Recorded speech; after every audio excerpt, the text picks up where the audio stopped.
Oh my god, she's a weirdo.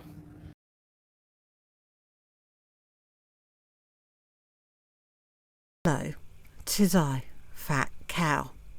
I thought I'd try something different because why not?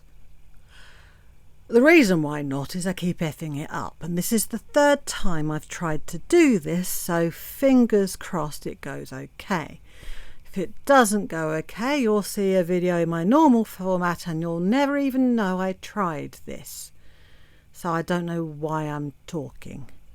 Anyway, let's give it a go. Again. No, not a blanket. I got her a stuffy, a big teddy, like a teddy bear. Foodie will not spend necessary amounts of money on anything that doesn't serve her directly. Now, while the cat itself serves her directly, the things for the cat do not. And so she's brought a lot of tat that probably doesn't even meet FDA standards and could arguably be dangerous for the cat. We also see her not spending on things that don't serve her directly when you look at what she's spending the majority and the bulk of her money on. She's got a bed, she's getting a sofa, she wants a scooter, she's got a dishwasher. She spends a load of money on weed, a load of money going out to eat, and a load of money eating in, and a load of money on snacks and groceries. However, she's going to dollar store and thrift stores for the rest of the furniture. But things like dishes and knives and forks don't serve her directly. They are a vehicle to get the food to her, but she's very happy eating with her hands or eating out of tins or eating out of packets. So the need for plates isn't immediate, and when she does get plates, it can be cheap shit. Ristana, do you know how hard it is moving on? Yes. Yes, I do.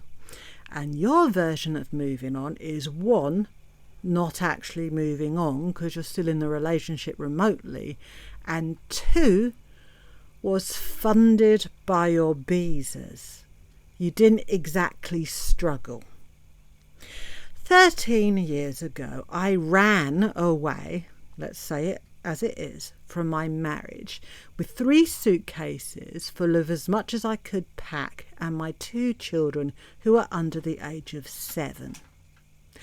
And I just drove as far as I could in that afternoon and then spent a few weeks in hotels and then looked for somewhere to live. In addition, I removed all of my social media, so I got cut off from a lot of people I considered friends. And because I left the area that I lived in, I also got cut off from a lot of other in real life friends. Now, I cut off the social media so my husband couldn't find my location by Googling me or contacting people he knew I was in contact with, like mutuals and people that were on my friends list. And I cut off my friends, although I didn't want to, so he couldn't find out anything about me or find out my location through them. I also cut off family members who were still in contact with him, not just because he could find out things through them, but also because I was very hurt by the fact they were still in contact with him, despite everything he had done.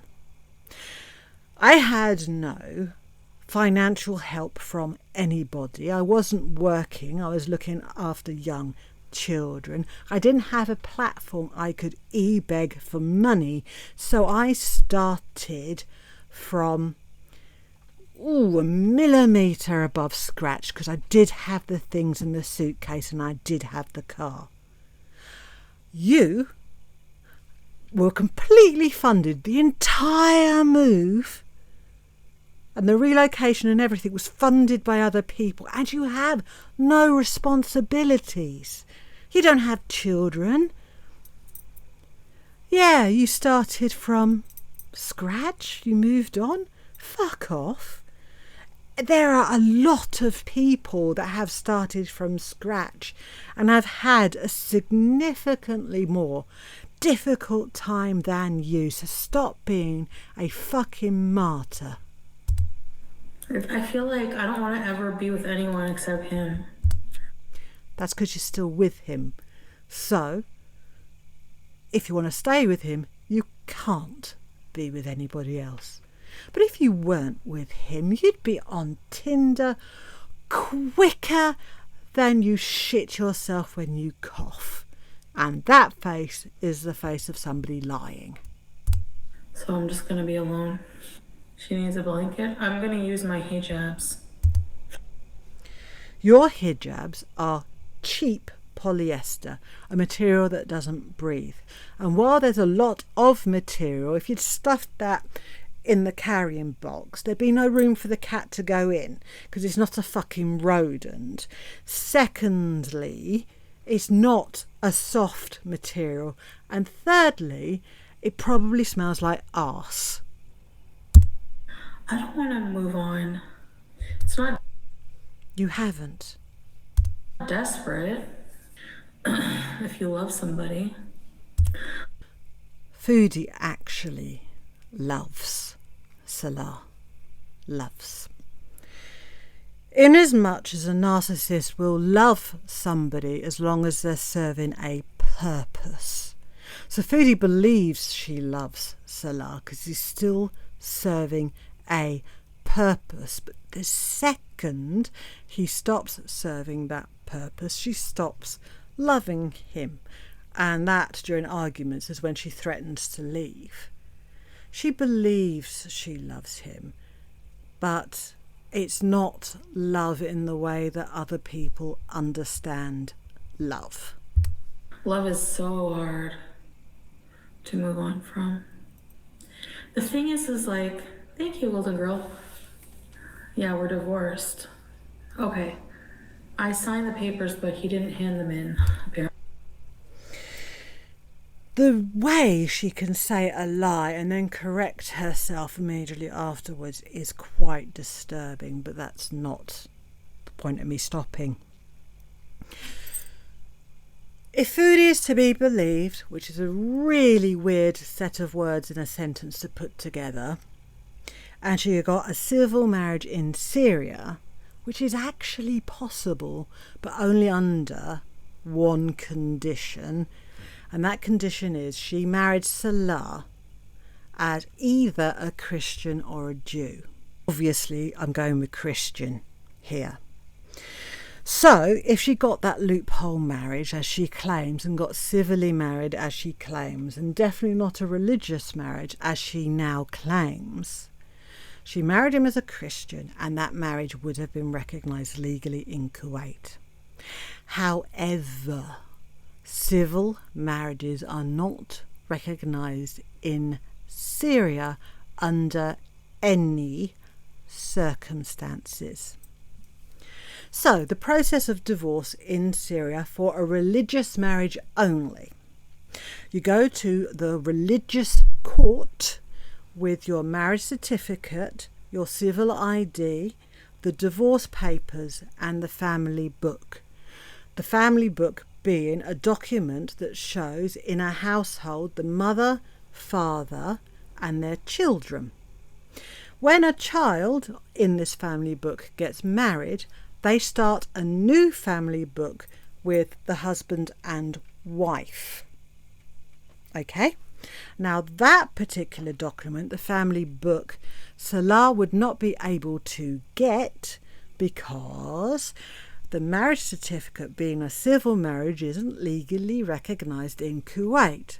So out of the 3 documents you need to take to a religious court in Syria to get a divorce, One is not legally recognised, and the second one Salah couldn't have gotten because of the one that's not legally recognised. So, Salah can't give a divorce document to court because, as far as the court's concerned, they're not married. So whether they got that civil marriage or not in Kuwait, either way you look at it, they are not married in Syria. And while it's not against the law for a non-married couple to live together, it is very, very much looked down upon. I'm not really divorced. But I know what people are going to say because you're listening to reaction channels, conspiracies. I'm going to speak about myself only here. When I want to find out some information, or I have a suspicion, or I want to disprove something, I don't rely on ChatGPT. I don't rely on just Google. I go deeper than that. I go into government websites, law websites, authority websites, and I find information to present, and I ensure that the information I have found, by double checking and triple checking, if anybody decided to check it for themselves, they would find the information is factual. You know, a fact, a thing that can be proven. Facts, not conspiracies, facts. We're not getting back together. We don't have plans to. She's going to say the word plans again, and I'll explain why that's important. I don't know, maybe in the future, but I'm not moving back to the Middle East. Like, I'm staying here. That is half a lie, half a not lie, judging by the body language and the head shaking and things. She would go back to the Middle East to be with Salah. I don't think she would want to go back to Syria, though.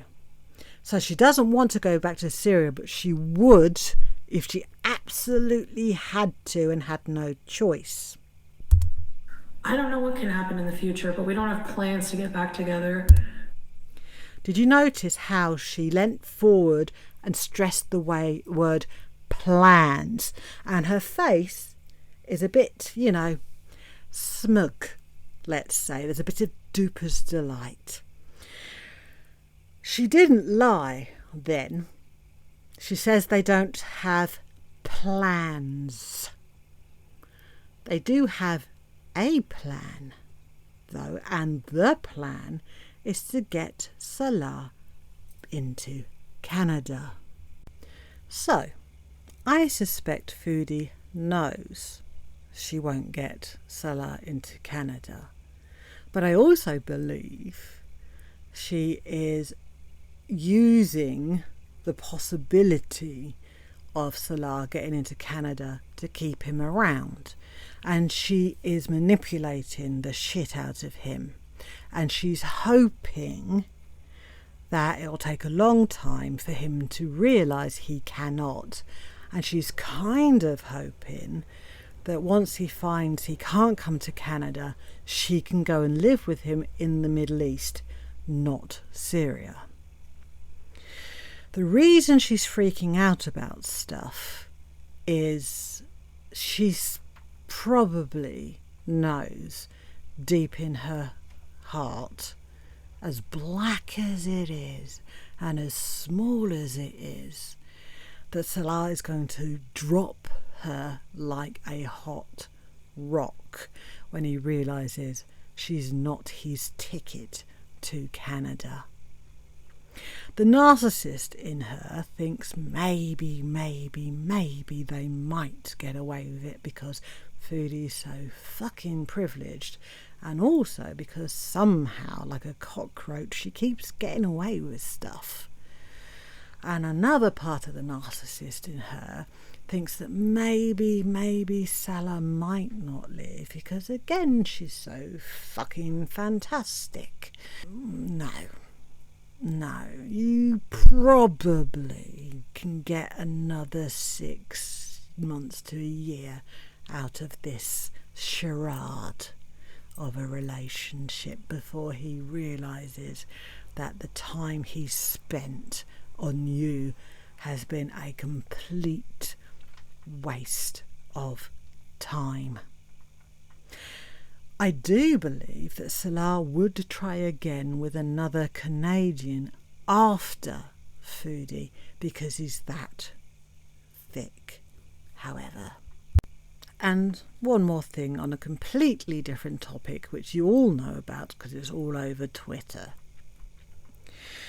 What is the difference between offering to give somebody half of your revenue for a video that they contributed to, then announcing to everybody that you're paying someone to appear in lives with you and not paying them? If you have said you will pay someone in exchange for receiving something and you received the something, whether you used the something or not, I believe you should pay the someone you made the agreement with, regardless of who the person is and how you feel about them. Additionally, the reactors in Girl World are technically co-workers, remotely, but still co-workers. And if you were someone that was somewhat responsible, you wouldn't talk about your co-workers to other co-workers at your physical job. So why do it remotely? If I had an issue with a co-worker, I wouldn't talk to other co-workers about them and my issues with them.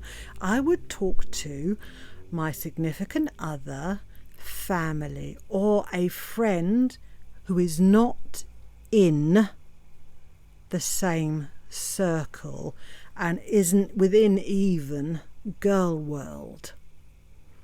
I would take it away from Girl World. The fact is I don't talk about Girl World and reactors outside of this anyway, and I don't actually talk about reactors necessarily on here because that's not what my channel's about. But I just want to say that personally I think you should treat this as a work situation and other reactors as co-workers and treat them appropriately and with some level of respect by not, talking bad about them publicly or semi-publicly.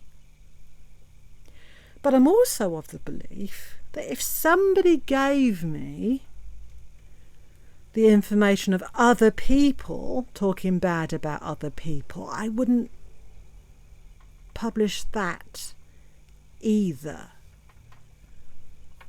It's none of my fucking business. I talk about Foodie, I talk about Amber, and I will talk about other people when I decide they're interesting enough to comment on. That's my comments, my content, my reactions. I'm not here to talk about my fellow co-workers. So when you say you're going to pay somebody, you fucking pay them Amber, you said you were paying Beck. You said you were paying Beck to be on Lives, and you didn't. How different is that from saying you're going to pay someone else and not? And don't shit where you eat.